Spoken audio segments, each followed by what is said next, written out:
A study published in Anesthesia and Analgesia shows that low-dose aspirin is associated with a decreased risk of ventilation, ICU admission, and mortality in COVID-19 patients. Patients who received aspirin saw a 44% reduction in the need for mechanical ventilation, a 43% reduction in ICU admission, and a 47% reduction in mortality. Patients in the aspirin group also required less oxygen support upon hospital admission. Christina Maslach, a psychology professor at UC Berkeley and a burnout researcher in the US, identifies 6 elements of work that cause burnout. These include high workload, lack of autonomy, lack of recognition, workplace environment, workplace policies and practices, and work with no meaning or value for workers. Therefore, burnout is a collection of work-related symptoms or factors.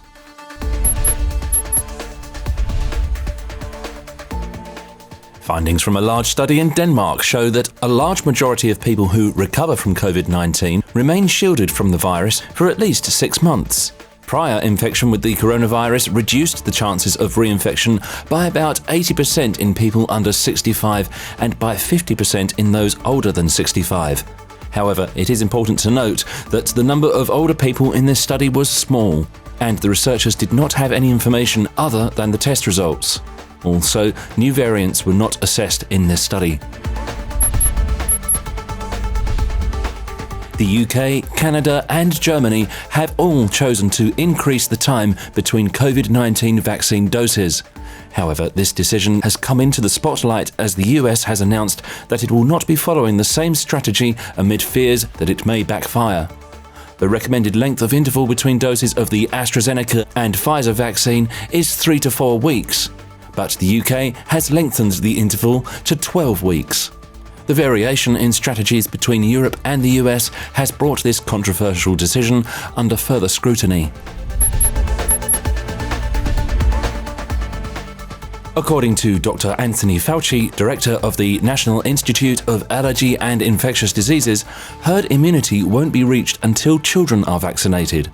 Dr. Fauci said that 70 to 85% of the population would need to be vaccinated or immune to reach herd immunity.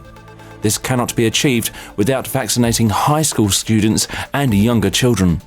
He also cautioned that if we pull back prematurely, we may trigger another surge, and that could set things back.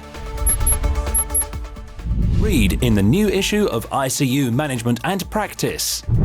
Jean-Louis Vincent and Nicole Juchemans talk about lessons from 2020 with a focus on the ICU perspective.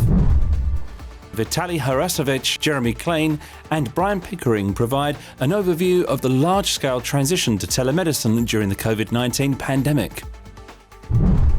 Audrey Dijon, Yassir Arab and Samir Javert evaluate whether video laryngoscopy is the new gold standard for intubation following the COVID-19 crisis.